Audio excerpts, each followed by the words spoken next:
Hey guys, what's going on? Thanks for joining me today. This is Spiguyver Backpacking. I'm Spiguyver, and today we're out for another boil test. The stove we're going to be testing out today is an old favorite of mine.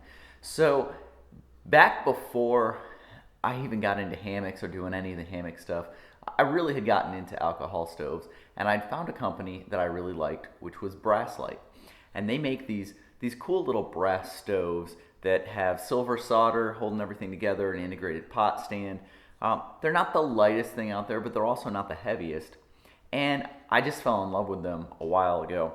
And then I got really ultralight, and so I parted ways with everything I had that was Brasslite. But recently, since I've started doing this series and really wanted to get back into all the alcohol stoves and having all the alcohol stoves that I've really enjoyed over the years, I decided to get a hold of Aaron over at Brasslite and get a new one on the way. So this is a Turbo 1D. It is 49.1 grams. So why don't we come back, get this thing set up, and see how it goes. Let's go.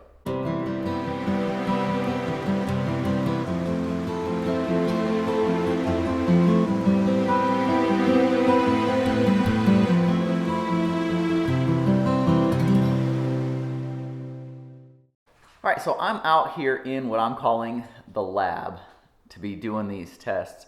And I currently have my 3 pots already with 12 ounces of water in them. I had to get the water from inside because the water that I had out here was too far off from what I had been testing. So I had done some tests at 61 and 55 degrees. I believe these should be somewhere around 56, 57 degrees. So right in that area where we've been trying to start from. Originally, it's currently about 41 degrees in my garage. So the water that was out here was sitting right around 41 degrees. A little bit too cold to have these things be, side-by-side tests. So what we're gonna do is we're gonna get the fuel measured out. 1 ounce of fuel weighed out, it's 0.75 ounce. Get it in here, and we're gonna start with the 700, then the 550, then the Foster's pot. Now with this stove, I think that the smaller diameter pots are going to do really well, and this one's a pretty quick one, so I'm hopeful this is going to be a good test, but we'll find out. So let's get these things, all the fuel measured up, get it in there, and get it going.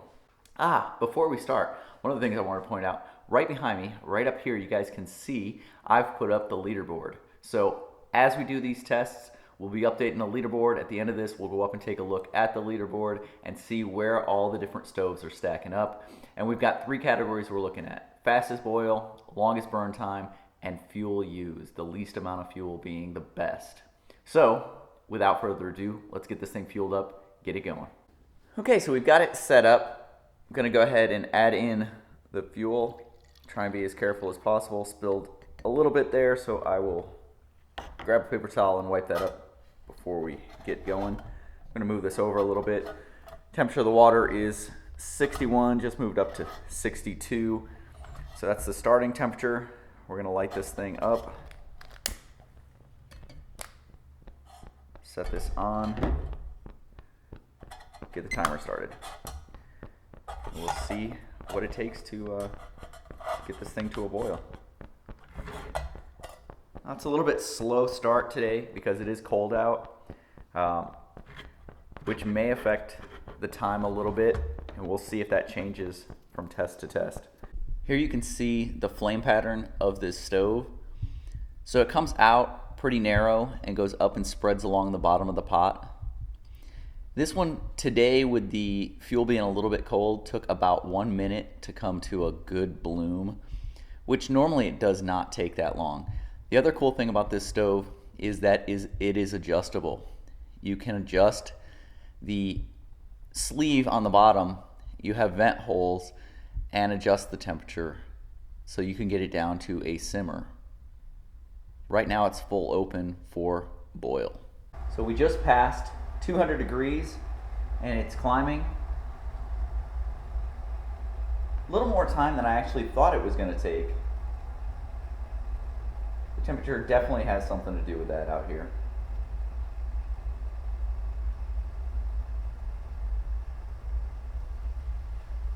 So we can feel it There you go, 208 at 6:59. So 6 minutes, 59 seconds, and we'll let it go and see what the burnout is. Okay, right there, the flame is going out. 1208 is what I'm gonna call burnout on this one. So 1208, 6:59 boil, 1208 burnout. Okay, so we're all set up for this test. Start the timer. Starting temperature was 60 degrees, 59, 60 degrees, and we will see how this one goes. This is with the Tokes 550. Okay, we are passing 200 degrees right now. Seems it has been a little bit more efficient with the Tokes 550 than it was with the 700 with that smaller base. So there's 6 minutes. I can hear the rolling boil inside starting. 208, 608. So 6 minutes, 8 seconds for a rolling boil with the 550, and we will see what burnout is. And there goes the flames at 1107. So 1107 this time, and that was burnout. Okay, for the last test, this will be with the Foster's pot. I've got it starting at 61 degrees. Start it up, hit the timer, and we will see how long it takes to bring 12 ounces of 61 degree water to a boil in the Foster's pot. Okay, we're coming up on 200 degrees at 6.5 minutes. There's 200 degrees, still climbing. I will say the flames have definitely come further up the sides of this pot than they have either of the other two. There's a boil, and there's 208 at 654. I'm gonna take the top off so it doesn't keep spilling water all over, and we will see how long this one goes. It looks like the flame pattern is starting to come down a little bit, and there, I'll call that burnout at 1135. So 1135 for burnout with the Foster's pot. All right, guys, so there you go. This was the Brasslite Turbo 1D. Now, the cool thing about this, and I briefly mentioned it, is that it has an adjustable sleeve down here at the bottom where you can open these holes.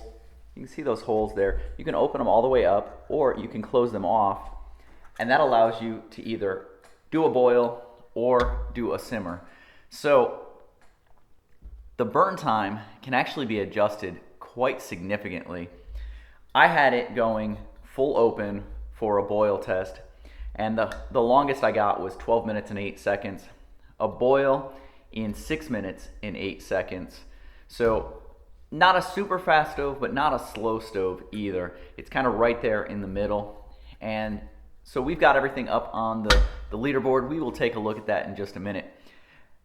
A little bit heavier than the other stoves we've tested, but because it's adjustable, you have to factor that in. And if you look at something like the Batch Stoves adjustable one that has the pot stand integrated, that one comes in at about 60 grams. So this one's coming in about 11 grams lighter than that one. Fits inside even my Foster's pot. It will fit down inside of there, be able to put the lid on it and store it. So it's a nice small form factor. The same can't be said about some of the other ones that are out there on the market. Quality and workmanship of these things are just pretty awesome. I am a fan. I've been using them for quite a while. I really like them. The simplicity of them, they're just easy. Anyway, guys, let's take a look at the leaderboard, and then I'll give my final comments. Okay, so for the leaderboard, this is the first time you guys are getting a chance to see this. We've got the 3 columns: the fastest boil, the longest burn, and the least fuel used. Currently leading the charge for the fastest boil is the Toke Siphon at 522 on the 700 mil pot. The longest burn goes to the Starlight Modified at 1737, and the least fuel used also goes to the Starlight Mod with approximately 0.45 ounce. And the way that I'm getting the fuel used is I am doing the longest burn and the fastest boil, dividing them out and coming up with the percentage. Knowing that we used 1 ounce of fuel, that tells me how long it took to get to the boil, and that's what we're going with. So I used the water that had been boiled up to make myself some coffee. It's a nice cool morning out here in my garage, in the lab, sorry, not the garage, this is the lab. Getting things done. Come on back, we'll have a lot more of these tests to go. Coming up next, I think I'm gonna do everyone's favorite, the fancy feast. So come on back. I will see you guys down the trail.